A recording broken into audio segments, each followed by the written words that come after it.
ସେହି ସମୟ କେତେ ସୁନ୍ଦର ଥିଲା, ଯେଉଁ ସମୟରେ ଆପଣ ସକାଳୁ ଉଠିଲେ, ପ୍ରାର୍ଥନା କରୁଥିଲେ, ବାଇବଲ ପଢ଼ୁଥିଲେ, ଖାଇବା ପୂର୍ବରୁ ପ୍ରାର୍ଥନା, ଶୋଇବା ପୂର୍ବରୁ ପ୍ରାର୍ଥନା। ପ୍ରତି ରବିବାର ଠିକ୍ ସମୟରେ ଗିର୍ଜା ଯାଉଥିଲେ, ବାଇବଲ ଅଧ୍ୟୟନ କରୁଥିଲେ, ବାକ୍ୟ ଶୁଣୁଥିଲେ। କେତେ ଆନନ୍ଦ ଥିଲା, କେତେ ଶାନ୍ତି ଥିଲା ମନରେ। ଆପଣ ସାଙ୍ଗସାଥି ସହିତ ଯୀଶୁଙ୍କ ବିଷୟରେ, ବାଇବଲ ବିଷୟରେ ଆଲୋଚନା କରୁଥିଲେ। ଆଜି କ'ଣ ଆପଣ ସେଇ ଯୀଶୁଙ୍କ ସହିତ ଭଲ ସମ୍ପର୍କ ରଖିଛନ୍ତି? ଆପଣଙ୍କର ସମୟ ତ ଏବେ ସବୁଦିନ ମୁଭି ଦେଖିବାରେ ପଳେଇ ଯାଉଥିବ। ଆପଣଙ୍କର ସମୟ ତ ନୂଆ ନୂଆ ଗୀତ ଶୁଣିବାରେ ପଳେଇ ଯାଉଥିବ। ଆପଣଙ୍କର ସମୟ ତ ଷ୍ଟାଟସ୍ ଅପଡେଟ୍ କରିବା, ଫଟୋ ଅପଲୋଡ଼ କରିବା, ଷ୍ଟାଟସ୍ ଦେଖିବା, ଫଟୋ ଦେଖିବା, ଲାଇକ୍ କରିବା, କମେଣ୍ଟ କରିବା, ତାଇଁରେ ସମୟ ପଳେଇ ଯାଉଥିବ। ଆପଣ ତ ବର୍ତ୍ତମାନ ବେଶୀ ସାଙ୍ଗସାଥି ପସନ୍ଦ କରନ୍ତି। ସାଙ୍ଗସାଥି ହେଇକି ଅନ୍ୟ ବିରୁଦ୍ଧରେ କଥା ହେବା ପାଇଁ ଇଚ୍ଛା ଲାଗୁଥିବ। ଆଜିକାଲି ତ ସିନେମାର ଅଭିନେତା ଅଭିନେତ୍ରୀମାନଙ୍କର ନ୍ୟୁଜ୍ ଦେଖିବାର ପସନ୍ଦ ଲାଗୁଛି। ଆଜିକାଲି ସିରିଏଲ ବିନା ତ ବଞ୍ଚି ହେଉନି। ଆଉ ମିଛ କହିବା, ଠକିବା, ତାହା ତ ପୁରା କମନ୍ ହେଇଗଲା। ଘଣ୍ଟା ଘଣ୍ଟା ସମୟ ମୋବାଇଲରେ ରହିବା, ୟୁଟ୍ୟୁବ୍ ଦେଖିବା, ଅଶ୍ଳୀଳ ଭିଡ଼ିଓ ଦେଖିବା, ଏମିତିକି ଆପଣଙ୍କର ଫ୍ରି ସମୟରେ ମଧ୍ୟ ଆପଣ ଥରୁଟିଏ ହେଲେ ମଧ୍ୟ ପ୍ରାର୍ଥନା କରୁନାହାନ୍ତି। ଥରୁଟିଏ ହେଲେ ମଧ୍ୟ ପ୍ରଭୁଙ୍କୁ ଧନ୍ୟବାଦ ଦେଉନାହାନ୍ତି। ଥରୁଟିଏ ହେଲେ ମଧ୍ୟ ବାକ୍ୟ ଅଧ୍ୟୟନ କରୁନାହାନ୍ତି। କାହିଁକି ଆପଣ ଏହିସବୁ କର୍ମ କରୁଛନ୍ତି? ଆପଣ ନିଜକୁ ସମୀକ୍ଷା କରନ୍ତୁ। ଆପଣ ଏହିସବୁ କାର୍ଯ୍ୟ କାହା ପାଇଁ କରୁଛନ୍ତି? ପ୍ରଭୁଙ୍କ ପାଇଁ ନା ଶୈତାନ ପାଇଁ? ଆପଣ ବର୍ତ୍ତମାନ କାହା ଦ୍ୱାରା କଣ୍ଟ୍ରୋଲ ହେଉଛନ୍ତି?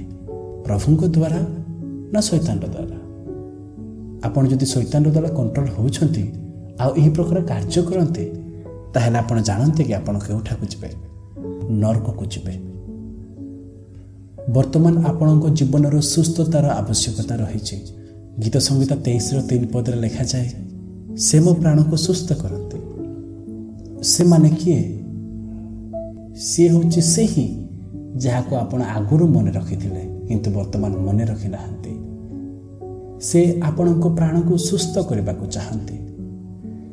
ଆପଣଙ୍କର ଯେତେ ମନ୍ଦ ଅଭିଳାଷ ଅଛି, ମନ୍ଦ କାର୍ଯ୍ୟ ଅଛି, ପାପକର୍ମରେ ଲିପ୍ତ ଅଛନ୍ତି, ସେହି ସବୁକୁ ଯୀଶୁ ସୁସ୍ଥ କରିବାକୁ ଚାହାନ୍ତି।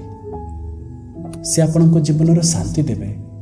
ସେ ସମସ୍ତ ପ୍ରକାର ଅମଙ୍ଗଳରୁ ରକ୍ଷା କରିବେ, ପରିବାରକୁ ଆଶୀର୍ବାଦ କରିବେ, ଆଉ ଅନନ୍ତ ଜୀବନ ସେ ଆପଣଙ୍କୁ ଦେବେ।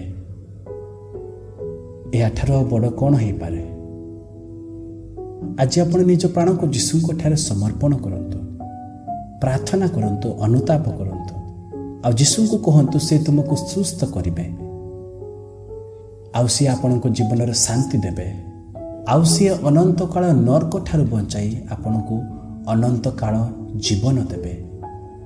ଯୀଶୁ ଆପଣଙ୍କୁ କହୁଛନ୍ତି, ହେ ମୋହର ସନ୍ତାନ, ତୁମର ସମସ୍ତ ଚିନ୍ତା ଓ ଭାର ମୋତେ ଦିଅ। ତୁମର ବ୍ୟସ୍ତତାର ଜୀବନ ଠାରୁ ମୋତେ କିଛି ସମୟ ଦିଅ, ଆଉ ଦେଖ ତୁମ ଜୀବନରେ ଶାନ୍ତି ଆସିବ, ପରିବାରରେ ସୁଖ ଆସିବ, ଆଉ ଅନନ୍ତ ଜୀବନ ମଧ୍ୟ ମିଳିବ। ଆଜି କ'ଣ ଆପଣ ପ୍ରସ୍ତୁତ ଅଛନ୍ତି କି? ଆଜିଠାରୁ ଆପଣ ଶପଥ ନିଅନ୍ତୁ କି ମୁଁ ଆଗ ପରି ପ୍ରାର୍ଥନା କରିବି, ଆଗ ପରି ବାଇବଲ ପଢ଼ିବି, ଆବଶ୍ୟକ ଥିଲେ ମୋବାଇଲ ବ୍ୟବହାର କରିବି, ଆବଶ୍ୟକ ଥିଲେ ହ୍ୱାଟ୍ସଆପ୍ ବ୍ୟବହାର କରିବି, ଆବଶ୍ୟକ ଥିଲେ ଫେସବୁକ୍ ବ୍ୟବହାର କରିବି, ଆବଶ୍ୟକ ଥିଲେ ଇଣ୍ଟରନେଟ୍ ବ୍ୟବହାର କରିବି, କିନ୍ତୁ ମନ୍ଦ କାର୍ଯ୍ୟରେ ବ୍ୟବହାର କରିବେ ନାହିଁ। ଯୀଶୁଙ୍କୁ ପ୍ରାର୍ଥନା କରନ୍ତୁ, ଆଉ ସେ ଆପଣଙ୍କୁ ସୁସ୍ଥ କରିବେ।